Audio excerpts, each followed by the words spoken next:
नमस्कार दोस्तों, all T तैयारी चैनल में आप सभी साथियों का फिर से एक बार स्वागत है। साथियों, जितने भी हमारे साथी हैं 7वें चरण बहाली प्रक्रिया में शामिल होने जा रहे हैं, बिहार के रहने वाले हैं, उनको अग्रिम शुभकामना है ऑल टी तैयारी चैनल की तरफ से। आप लोग लगातार प्रयास कर रहे हैं और जो महत्वपूर्ण पॉइंट है उस पर आप लोग ध्यान रख रहे हैं। ये बहुत ही ज़रूरी है आप सभी के लिए। आप देख रहे होंगे समाहरणालय दरभंगा की तरफ से यह लेटर जारी किया गया था कल। प्रेषक अपर समाहर्ता दरभंगा सेवा में सभी अंचलाधिकारी, सभी राजस्व अधिकारी दरभंगा जिला। विषय बहुत ही महत्वपूर्ण होता है किसी भी लेटर का। विषय है अन्य राज्यों के व्यक्तियों एवं महिलाओं का बिहार राज्य का अस्थायी निवास प्रमाण पत्र निर्गत नहीं करने के संबंध में। अब यहाँ पर दो चीज़ें यहाँ पर आ रही है। अस्थायी प्रमाण पत्र जो है आपके पास में होनी चाहिए, तभी आप 7वें चरण बहाली की प्रक्रिया में शामिल हो सकते हैं। दूसरी बात यह है कि यदि आपके पास निवास प्रमाण पत्र नहीं है बिहार का, तो आप 7वें चरण बहाली प्रक्रिया में शामिल नहीं हो सकते हैं। तो आप लोगों को पहले ही ये बात कहा गया है कि आप लोग निवास प्रमाण पत्र जल्द से जल्द बना लीजिए, और आप लोगों ने बना भी लिया है।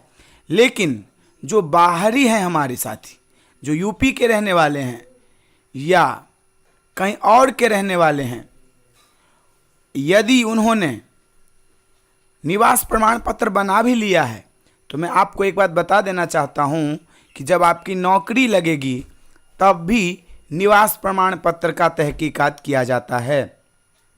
ये बात मैं इसलिए कह रहा हूं क्योंकि 6ठे चरण बहाली की प्रक्रिया जो संपन्न हुई है उसमें जिन्होंने निवास प्रमाण पत्र बनाया है, या आपने देखा होगा EWS बनाया है, या इनकम सर्टिफिकेट बनाया है, या जातीय सर्टिफिकेट बनाया है, सभी का जांच जो है वो किया जा रहा है। उसके बाद ही आगे की प्रक्रिया जो है वो चल रही है। आगे की प्रक्रिया का मतलब ये है कि विभाग के द्वारा कहा गया था कि सभी प्रमाण पत्र आपका जांच होगा, तो जांच किया जा रहा है। आप इसमें देख रहे होंगे, महाशय उपर्युक्त विषयक प्राप्त सूचना के अनुसार शिक्षा विभाग बिहार पटना द्वारा शिक्षक भर्ती प्रक्रिया में बिहार निवासी होना अनिवार्य कर दिया गया है एवं अगस्त में प्रथम सप्ताह में 7वां चरण शिक्षक भर्ती प्रस्तावित है। अन्य राज्यों के शिक्षक अभ्यर्थी बिहार राज्य के फर्जी निवास प्रमाण पत्र बनवाने की कोशिश कर रहे हैं, या उनके द्वारा जो है वो निवास प्रमाण पत्र के लिए प्रयास किया जा रहा है या बनवाने की संभावना है।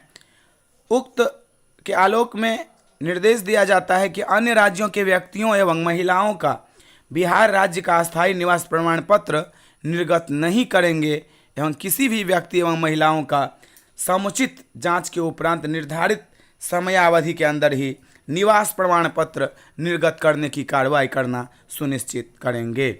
अब यहाँ पर दो बातें निकल करके आती है कि जो बाहर की महिला है और उनकी शादी बिहार राज्य में हो गई है, तो कई हमारे साथी कहते हैं कि उनका निवास प्रमाण पत्र यूपी से ही बनेगा।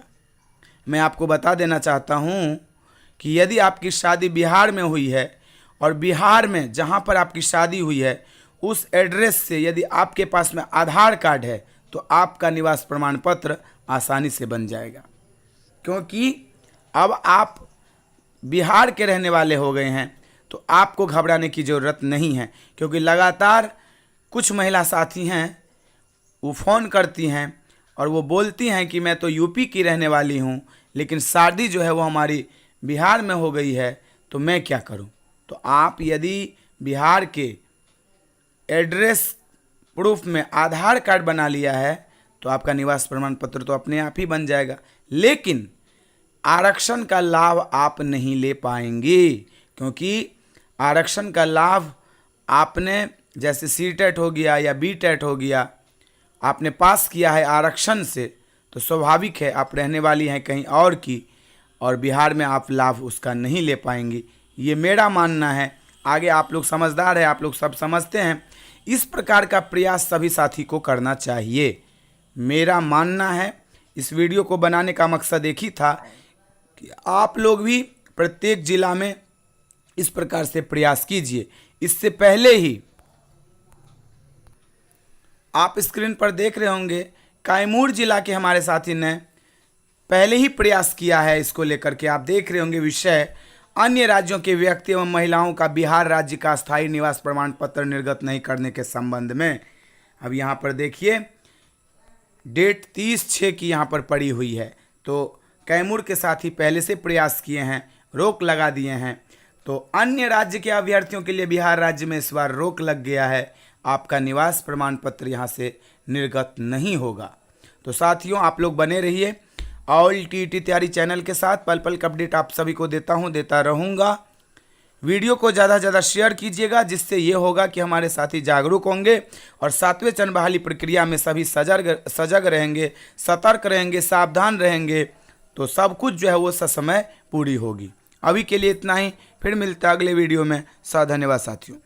सब्सक्राइब कीजिए और टीईटी तैयारी को दबाइए इस बेल आइकन को, ताकि हमारा वीडियो आपको सबसे पहले मिले। शेयर करें अपने दोस्तों के साथ, ताकि वो भी उसका लाभ उठा सके। ये सब बिल्कुल फ्री।